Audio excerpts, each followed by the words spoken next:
Okay, so this is my presentation. It's about sustainable tourism, but inside of my presentation, I will also discuss about how digitalization impact the tourism sector. And this is the outline of my presentation, starting with tourism at a glance, and then sustainable tourism, digitalization in tourism industry, and I will also share about my tourism projects. The first project is on sustainable tourism, and the other one is on digitalization in tourism industry. And then my presentation will be ended by conclusion. So, first of all, tourism at a glance. I just wondering whether one of the participants here in the Zoom meeting, what comes first in your mind when you hear about tourism? Can probably anyone answer it or type it in the chat box?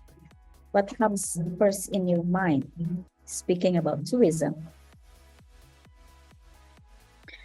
Okay, let me continue. Healing, yes, of course, healing. Yeah, having fun, yes, of course. Leisure, yes, of course. See, this is the first one, traveling. The second one, beauty, yeah, and then leisure and attraction. Okay, let me just review a little bit. When we hear the term of tourism, it comes up with traveling, and then beauty, and then leisure, as well as attraction. My voice is clear now, right? Let me talk about a little bit about the definition of tourism, because basically the definition of tourism since like 1,000 years ago until now is like how people move from one place to another, stay away far from home, and do the activities. So while we are doing traveling, that means that we are not going to do something that is permanently. So we do all the activities. It could be leisure, it could be business, it could be any other else, but as long as we do it temporarily. So why tourism matters? It related with the cultural preservation and environmental protection.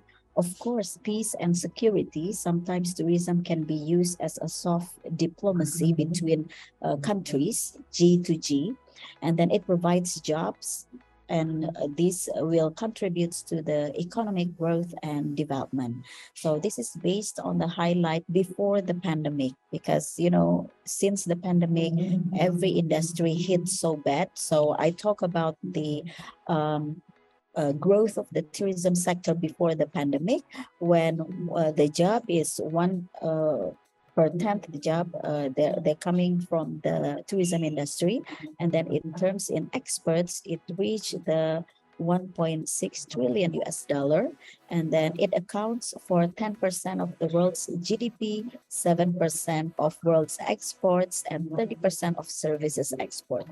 So these are the things that made why tourism matters. But again, we cannot say anything much when we talk about the pandemic situation, because pandemic situation hit all the sectors, not only the tourism sectors. So what is the relationship between the tourism and SDGs? As you know that in SDGs, there are 17 points related with the goals in the sustainable development. You can see here on the slide, starting with no poverty, zero hunger, etc. And tourism should play a significant role in sustainability, not only for the people itself, but also for the planet, for the prosperity, and for the peace. So each of these points in SDGs, I think it could be related with tourism industry. And these are the negative impacts of the tourism itself. Besides, we hear that there are many other things that could give positive impacts of the tourism in terms of the why tourism matters, etc. Tourism could also give negative impacts. The first one is social dislocation and loss of cultural heritage.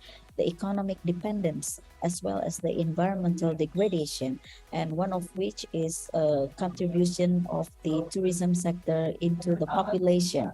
As we know, as when one people traveling to another from one destination to another destination, usually they ride something, they use a vehicle. So when we are riding something, it means that there are pollution, right, that comes from the vehicle itself. So that is one of the contribution of the negative impacts from the tourism sector. And we cannot forget about the waste itself.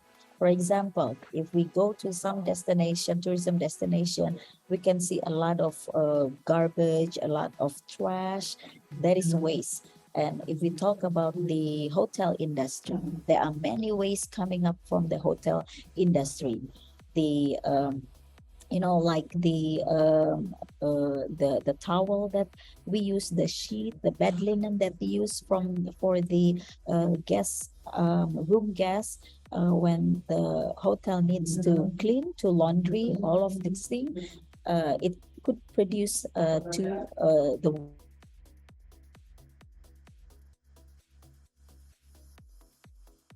therefore, it is important to talk or to discuss more about the sustainable tourism. So, if we talk about the sustainable tourism, it is about the tourism that takes into account present and future impacts. So, we don't talk about the past, but we talk about this existing condition as well as the future. What should we do in the future?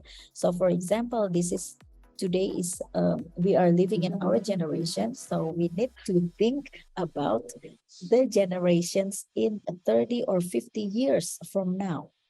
So that is in terms of the economic impact, the social impact, as well as the environmental impact. And we also need to respond to the various needs of the tourists, of the industry. If we talk about the tourism sector, it is we call it the domino effect, right? For example, we come to one destination. We as a tourist not only look for a destination itself, but we need to buy some souvenir. We are hungry, we are thirsty, so we have to buy the food and beverage, and we need to spend a night in the hotel. So that's why in the tourism industry, it really related with other industry. And not only the industry, the tourist itself, the industry and local communities, as well as the environment.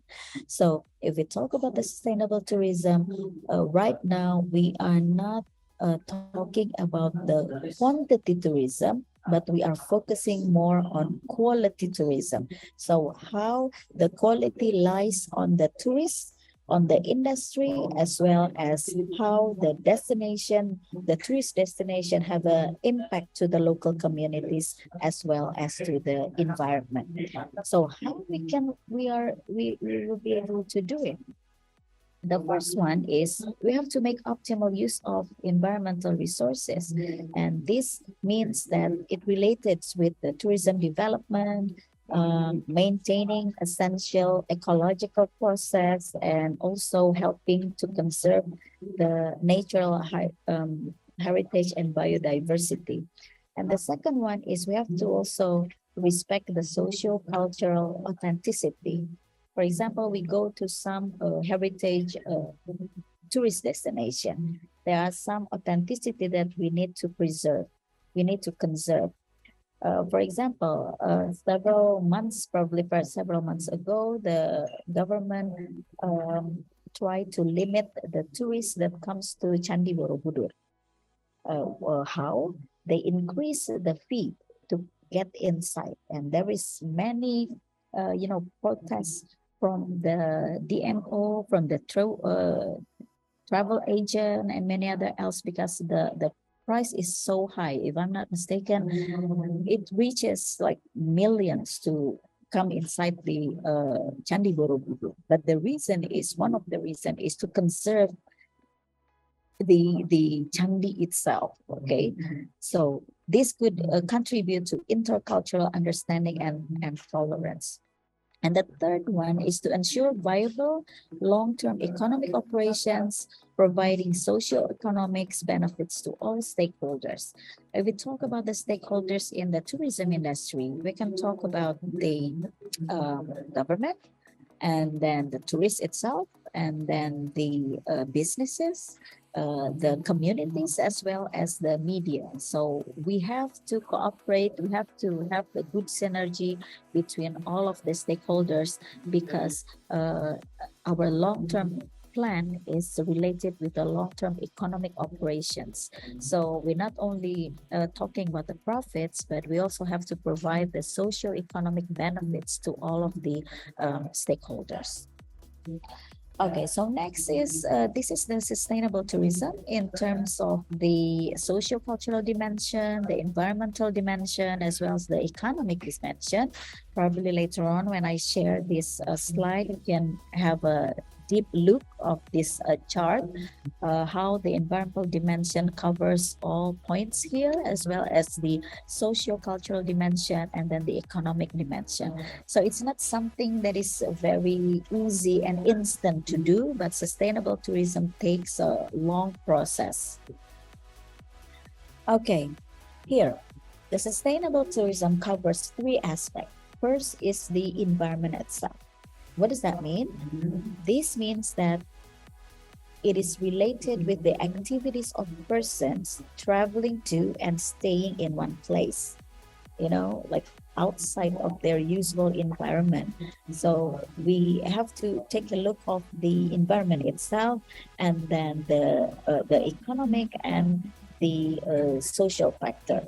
So here we have to balance between the environment and the economic. It means we need to balance the use of environmental resources and the economic benefit of the tourism itself. So resources, supply, it's like a supply and demand, resources and the economic benefit.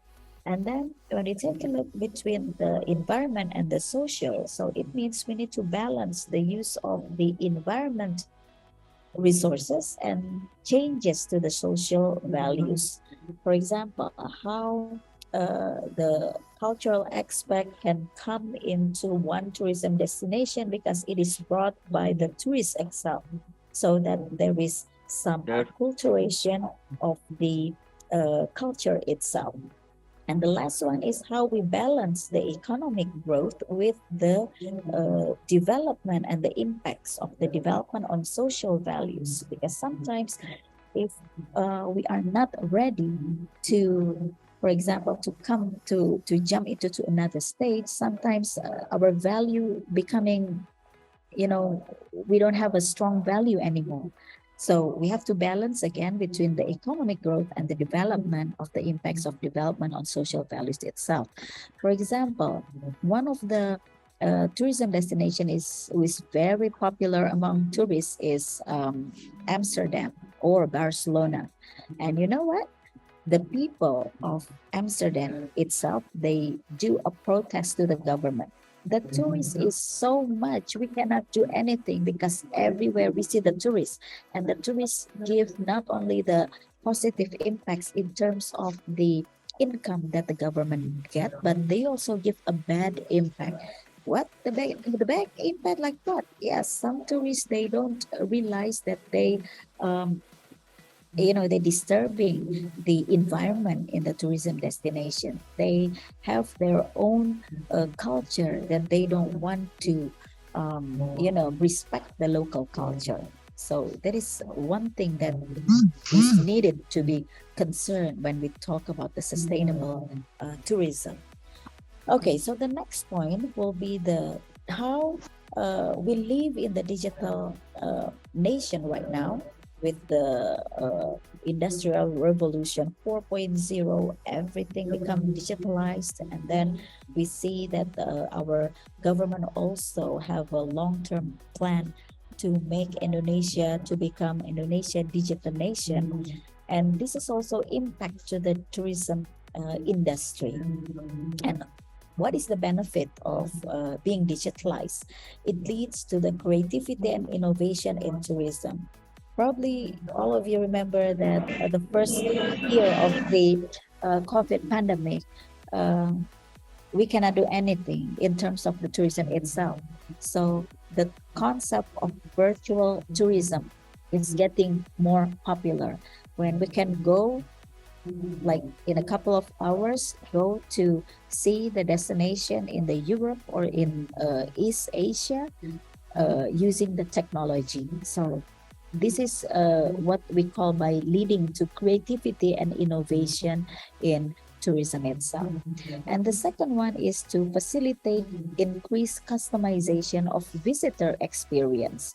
You know, by having a digitalized, for example, we book online through the online travel agent, we can choose our own program.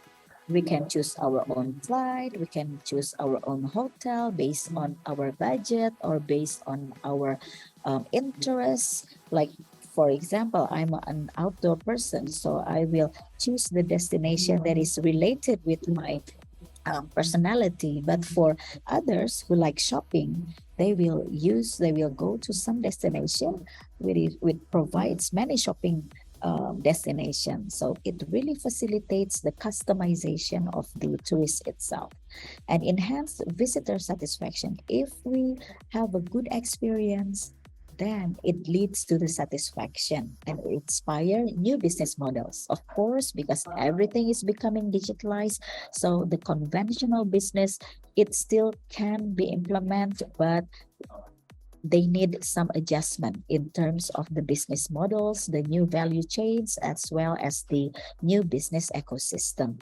And of course, prompts new roles of DMOs to support SMEs because, you know, again, tourism industry really related with all other industry, including the small, medium enterprises.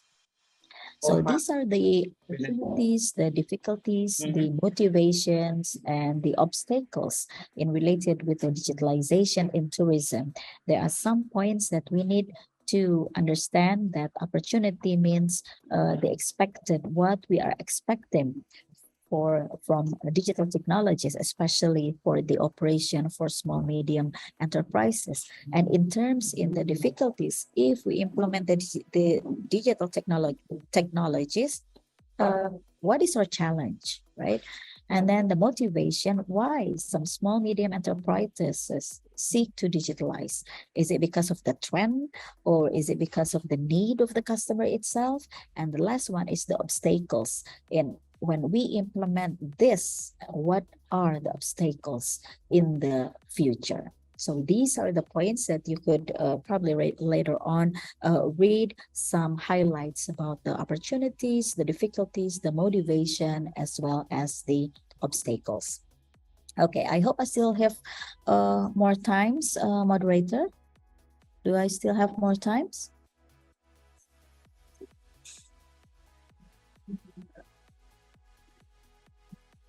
Okay, I hope I still have more. Okay, great. Okay, so let me talk about the COVID-19 pandemic. Remember when we start to stay at home for probably 3 or 4 months where we cannot do anything except doing everything from home. So it changes the patterns of human behaviors, and this affect the economy. And of course, when it affects economy, the business then need to survive, they need to sustain, and then they need to thrive. So this means that they have to implement some recovery strategy, how those business could be recovered from the pandemic. So these are the steps starting from the surviving step and then sustaining, and then the last one is thriving. We are now in the thriving stage, and how it affects us, it related with the general business conditions. We come back to normal, but we need some adjustments to be go back to the normal. And then when we come to this stage, it means we already passed the survival and the sustaining stages. So in this stage, we need a fine balancing act, how we could survive and how we could sustain until this stage. So basically, we need some strategy to recover soon from the pandemic. And this is the digital tourism. How with digital tourism we could attract foreign tourists and help restore Indonesian tourism after the COVID-19 pandemic. So these are the key factors to survive. We need some adoption, innovation, and collaboration by developing an ICT infrastructure, providing a package like a staycation tour packages in a hotel, issuing the certificates related with the cleanliness, healthiness, security, and environment, boosting the use of social media platform that our staff has been vaccinated, and then we comply with the rules of the government for the CHSE, and then implementing cashless environment using QRIS. And let me show you about the projects that I had. I had two projects related with the tourism sector. The first one is related with the sustainability of the heritage tourism side. This was my research with my fellow research, Ibu Dias Teorini and Dr. Pratip Prasit. So we compare the tourism heritage sites in Indonesia and in Thailand. Let me just give you some explanation a bit. And this is the concept of the heritage tourism sustainability. And we know that the cultural heritage and history in Asian countries is very diverse and unique. And we can see that management often find problems how to attract tourists to come to the destination because they don't have enough funding for the maintenance, and the local communities even they don't aware of the importance of the sites itself. So that's why we try to understand the characteristic of the tourism itself when they visit this attraction and what is their real needs to preserve the site.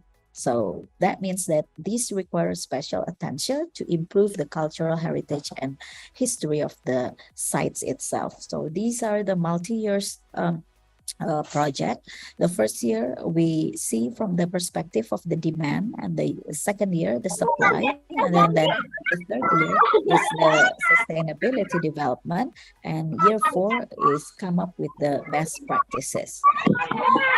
So this is the research urgency, why the heritage tourism site is unmanaged well, and then it comes the negative behavior. It impacts to the negative behavior, and of course affect the value of the heritage sites itself. So therefore it is needed to plan and manage heritage tourism sites for sustainable development, and this is based on the actual condition and tourist characteristic and satisfaction. So here in Indonesia, there are 6 tourism sites with 269 respondents. And in Thailand, there are 192 respondents, covers the 5 tourism destinations in the heritage tourism destination in Thailand.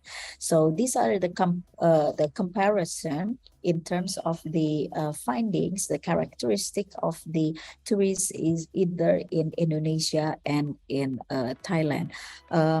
One thing that is very interesting, where Indonesia, the income for the tourists who come or to visit the tourism destination is a lower middle, but in Thailand is middle upper. Okay, so in Thailand itself, mostly they come to the tourism destination for religious value, but in Indonesia for historical and cultural value. But the most interesting is most of both of them, they are sightseeing to see the tourism destination, and in Thailand more of the taking pictures. Okay, and these are the other information that we got. And based on the tourism attributes, we can see that mostly or basically between Indonesia and Thailand, it doesn't, we can look from the data, it's not really different between one with another. Some points in Indonesia is the same within Malaysia, within Thailand, but other point, mostly in Indonesia, the score is lower than the score in Thailand. So this is the tourist characteristic in terms of the gender, age, educational background, and any other else, and based on the need and wants, their visit behavior, we can assess it by using the tourism attributes, which covers the attractions, activities, accessibilities, so that we could see whether after they visit the tourism destination, how they feel. do they feel satisfied or not? And based on this information, we try to develop, we try to plan, to market, and to develop the attraction based on the sustainable development. And then we improve the activities, more tourist engagement activities. And in terms of the accessibilities, we need to do the development, and then arrangement of the amenities, improvement on the ancillary service, as well as the development of creative package. So these are how this tourist destination, these findings give the economic aspect, support locals, increase market for local producers. We can see there are many sellers who sell the merchandise in the surrounding area. And then it also gives a social and cultural aspect, improve quality of life, respect local communities, and many other things. And we could see also the environmental aspect in terms of how we could maintain and enhance natural and cultural heritage, manage and control the natural areas, reduce overconsumption and waste, as I mentioned earlier, promote scientific research, and respect ecological limits. So by that, we develop a model, what we call the heritage tourism sustainability model, where the heritage tourism sustainability is at the center. This is the combination between the preservation and conservation of heritage tourism with the utilization of heritage tourism. And this, we use the product attributes or the tourism destination attributes, which consists of 5 factors. And the last project, hopefully I still have time for this. It's gonna be a quick presentation for my last project, is the urgency of Satu Data Pariwisata for acceleration of national tourism recovery.